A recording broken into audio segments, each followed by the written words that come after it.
Hello, boys and girls, ladies and gentlemen. My name is Clank Zoka. Ho ho, and a welcome to another My Thoughts on. Now, Onward is going to be out next week, and Pixar was nice enough to release it a week earlier. That's right. There is an early preview. I said a early preview, not previews. That's kind of the same thing, but it's actually released quite early for one day. And guess what day it is? The 29th of Feb, because that's Leap Day. And Pixar called it Onward Day. It just gets better and better from here. So I'll be seeing a early preview of Onward this week. And to celebrate the release of this new Pixar film, I thought might as well talk about two pretty underrated Pixar films. One, I'll be doing Monsters University on Friday, and today, The Good Dinosaur. Yeah, the 2015 second Pixar film after the brilliant Inside Out. This is kind of an afterthought, but when the film came out, it didn't do well at the box office. It's got mostly positive reviews, but a little bit, a little bit of backlash. And I do remember seeing the film when well, not exactly the day after it came out, but within that year. And I've seen it twice in cinemas, and I really liked it. I thought it was incredible, emotional, and fun. But it's been about what, about 5 years since I've seen it on DVD. And since this is a very special occasion for Onward, how does The Good Dinosaur hold up? Well, let's see what it's about first. Okay, so what would happen if the asteroid missed Earth? You would get a society of dinosaurs. Think of it as this. The dinosaurs run the Earth now, so instead of humans, it's dinosaurs. And humans are kind of like dogs, which is a bit weird. Anyway, so we focus on this one family of these. I'm not going to say what type of. I mean, I know what type of dinosaur they are, but A, I can't pronounce the name, and B, I kind of sort of don't remember. Anyways, and the father voiced by Jeffrey Wright, and the mother voiced by Oscar-winning Frances McDormand. You heard me. Give birth to three young dinosaurs: Buck, Libby, and Arlo, the one who has a fear. I don't think they say what of, but he's just scared. And after a certain incident with his dad, he ends up getting lost by falling into a river, and he ends up meeting this like little human that's kind of like a dog named Spot, and they have to try and find their way home. It's that simple, and you've seen this story before. Character gets lost, he gets help from people outside his boundaries, and he faces enemies along the way. And this is exactly what you think it is. It is very predictable. It's kind of confusing and weird. The humor's not particularly funny, and I mean, it's not like laugh at. I mean, I laughed a few times, but not too much. It's not the best from Pixar's humor, but it's okay. There are characters in the film that only have like a couple of minutes of screen time, and they just vanish like go. And the journey is kind of interesting, but you know where it's going, and some like I know this is a animated kids film. Well, kids is kind of an understatement, because this is not really a friendly film. Kids can watch it if they want, but it's not exactly buttercups and daisies. This is quite a dark film, and the tone doesn't really give us that in the first part of the film. It does a little bit, like a little after that, but not by much. It's very out of nowhere, and it feels like we're in a different film almost. Now, with all that said, I think Peter Son, who is Squishy from Monsters University, I think he's a storyboard artist. I think he did a decent job directing this. Like I said, the humour's okay, not funny or not terrible, but just the right amount of like amusement. Sometimes the film doesn't make a lot of sense since you watch it and you go, like, how did Arlo get up there? I mean, yeah, from an animation standpoint, it's kind of impressive and hard to do, but it still doesn't make a whole lot of sense. But it is amusing to see Arlo try and get a berry or climb some rocks and use his tail also, which is kind of a key role in his species of dinosaur skills, I think. The film is emotional. When I first saw this, I did cry a few times. And, I mean, obviously Inside Out is the first film that legit made me feel something than just laughter. But, yeah, I mean, well, the first few scenes that made me cry didn't do it as much, but the last scene, which I won't give away, is the one that really got me. It is quite emotional, it's very well done. Most of the time there's no dialogue, which makes it more visually powerful, and, oh, speaking of which, the dialogue is, it's not powerful, it's nothing great, it's kind of like a DreamWorks film, only without the fart humour and the pop culture references. There were points in the film where I thought this could have been, right, if this character was in the film longer, this could have been more interesting, and if the film was longer, this could have been a great journey. But it's kind of a straightforward A to B basic plot and journey if you think about it. But it is emotional, it is intense, and a bit funny. Look, I'm not going to say that like this is terrible writing. It's not even like powerful enough or anything. It does get the job done with a few emotional scenes. It is intense.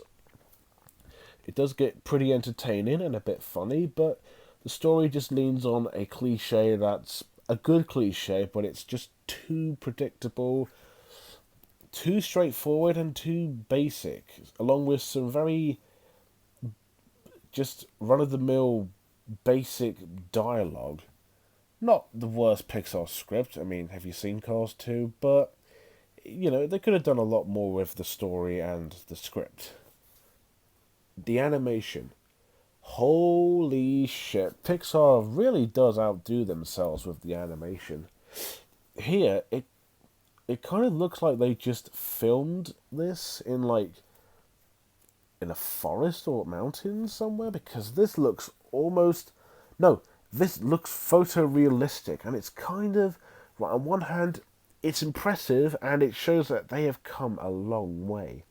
On the other hand, it makes the film a bit distracting. I mean, it's beautiful, don't get me wrong, it's unbelievable, but it kind of gives this film a very identical look. I kind of wish more animated films would have this realistic background with characters or animals that feel like they belong in there. And the case with these characters, excluding the humans, which kind of fit, but the dinosaurs they don't seem to fit in all that well. Now, the character designs and their animation is great. I think they have big movements, big expressions. They look cartoony, but they do look good, but not the strongest Pixar designs. But they look pretty. They do look pretty good and all that. If they looked more like the critters, then I would have been more okay with that. But, they're cartoony. They look like they came from a DreamWorks film, if you think about it. But they do look good, they do look nice, they do look identical. But they just don't really fit in this realistic world where you got trees, water, the fucking clouds look brilliant. But it's just that these cartoony dinosaurs just don't really fit like very well in this photorealistic world. Don't get me wrong. Again, I like the designs. They look, they look nice and they look well designed enough. And they've got, again, big movements, big speed, big expressions. But it just doesn't fit with this really realistic world. Now, this animation is brilliant. It's so realistic, so beautiful, and so gorgeous. I could tell that the team really did research on how to make this world feel like it's real and how it works. And the characters look great too. They have great textures. The humans look great. But they just don't seem to really fit in this real world. It kind of feels like... Oh... It, it kind of feels like a DreamWorks film laid over a Pixar film, if you think about it. But besides that little tiny issue, the animation still stands out on its own, as beautiful as ever. Characters and acting. The characters are a bit of a mixed bag, but, most of them I kind of like. Arlo, our main character, is fine. I mean, yeah, he's a bit whiny, he's a bit annoying, and he does the whole, I don't like you at first because of a certain incident that you did, even though it isn't your fault, trope. And then he does start to be more likable and endearing, but firstly, he just starts off as, super arrogant and annoying, and it's not the voice actor's fault, he's fine, but it's just how he's written is just kind of eh. Spot is actually probably one of the only characters that actually kind of works. He's a human who doesn't speak. He's like a dog. He brings out more emotion than Arlo does, which makes him more. It makes him more fleshed out in a way. And I really enjoyed him, and his chemistry with Arlo is brilliant too. Well, I say pretty good, but not brilliant. But then you got the family who play key supporting roles, mainly the father and the mother. They got good personalities. The brother Buck is annoying. Libby doesn't say anything really. Papa's quite likable and charming, and the mother one is sweet. And I like all these characters, except for the brother, because the sister doesn't do much again. But, the mother, the father, the mother, father, and Arlo, they're pretty good. The rest of them are interesting. You've got this, forest triceratops creature who's voiced by Peter Saul, and he has, all these animals on his horns. When he came in, I thought, this is weird. He's interesting, he's odd. I kind of wanted to know more about him, to be fair. I forgot what his character's name is, but I know he's voiced by the director. You got this pterodactyl clan led by Thunderclap, voiced by Steve Zahn. They're probably the most interesting characters that could have been so much more interesting. They're funny, threatening, they've got these weird designs that make them a bit cartoony, but kind of enjoyable. And while the way they get defeated is kind of weak, they are pretty interesting villains. The rustlers or velociraptors are pretty over the top and crazy, and just like the other characters, they only appear in one scene and that's it. They're just gone, So in a way, they're kind of pointless, but entertainingly pointless. Then you got the T-Rexes, Nash, Ramsey, and Butch, voiced by Sam Elliott. They're also pretty good supporting characters, and they're a bit funny and charming too, especially Butch, who's quite not threatening. He's quite brave. He's quite, you know, big and fierce. I like them a lot. I thought they were great. The voice acting's fine. It's good. You got some recognisable names: Jeffrey Wright, Francis McDormand, Sam Elliott, Steve Zahn, and of course John Ratzenberg.